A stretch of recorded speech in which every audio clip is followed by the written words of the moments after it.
Welcome to ASMR Bedtime Stories. Thank you so much for joining me. Enjoy tonight's audiobook.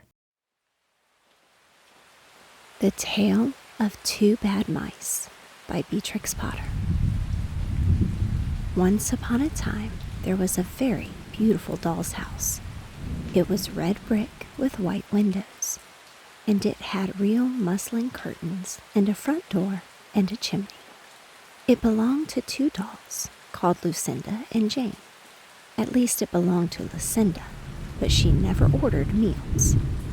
Jane was the cook, but she never did any cooking because the dinner had been bought ready-made in a box full of shavings.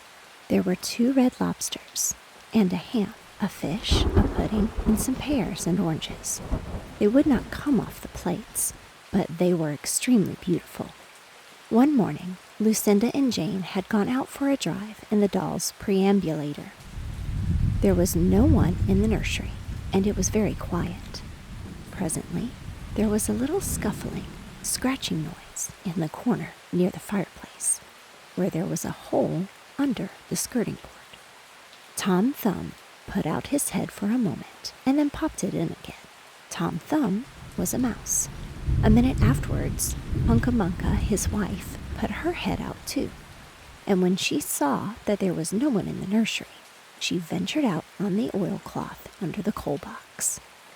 The doll's house stood at the other side of the fireplace. Tom Thumb and Hunca-Munca went cautiously across the hearthrug. They pushed the front door. It was not fast. Tom Thumb and Hunca-Munca went upstairs and peeped into the dining room. Then they squeaked with joy. Such a lovely dinner was laid out upon the table. There were 10 spoons and lead knives and forks and 2 dolly chairs, all so convenient. Tom Thumb set to work at once to carve the ham. It was a beautiful, shiny yellow, streaked with red. The knife crumpled up and hurt him. He put his finger in his mouth. "It is not boiled enough. It is hard. You have a try, Hunca-Munca." Hunca-Munca stood up in her chair and chopped at the ham with another lead knife. "It's as hard as the hams at the cheesemonger's," said Hunca-Munca. The ham broke off the plate with a jerk and rolled under the table. "Let it alone," said Tom Thumb. "Give me some fish, Hunca-Munca." Hunca-Munca tried every 10 spoon in turn. The fish was glued to the dish. Then Tom Thumb lost his temper. He put the ham in the middle of the floor and hit it with the tongs and with the shovel. Bang, bang, smash, smash. The ham flew all into pieces, for underneath the shiny paint, it was made of nothing but plaster. Then there was no end to the rage and disappointment of Tom Thumb and Hunca-Munca. They broke up the pudding, the lobsters, the pears, and the oranges.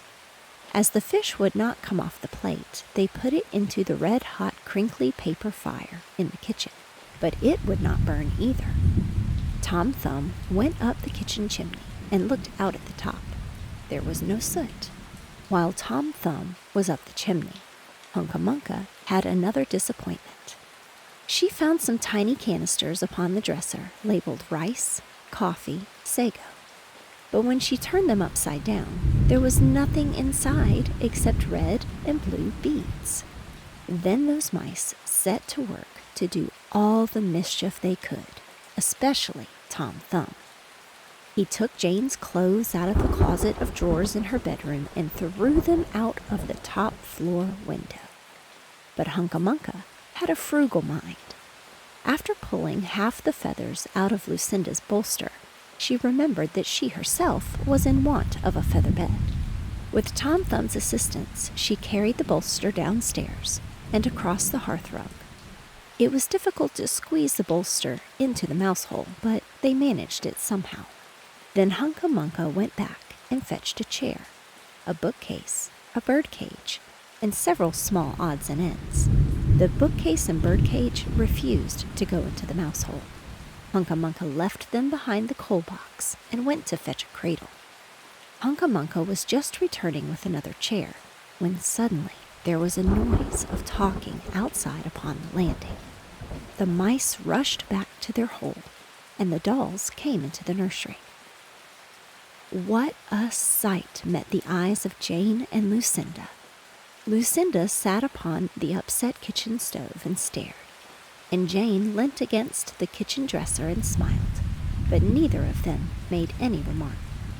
The bookcase and the birdcage were rescued from under the coal box, but Hunca had got the cradle and some of Lucinda's clothes. She also had some useful pots and pans and several other things. The little girl that the doll's house belonged to said, "I will get a doll dressed like a policeman." But the nurse said, "I will set a mousetrap." So that is the story of the two bad mice. But they were not so very naughty after all, because Tom Thumb paid for everything he broke. He found a crooked sixpence under the hearthrug, and upon Christmas Eve, he and Hunca stuffed it into one of the stockings of Lucinda and Jane. And very early every morning, before anybody is awake, Hunca comes with her dustpan and her broom to sweep the dolly's house.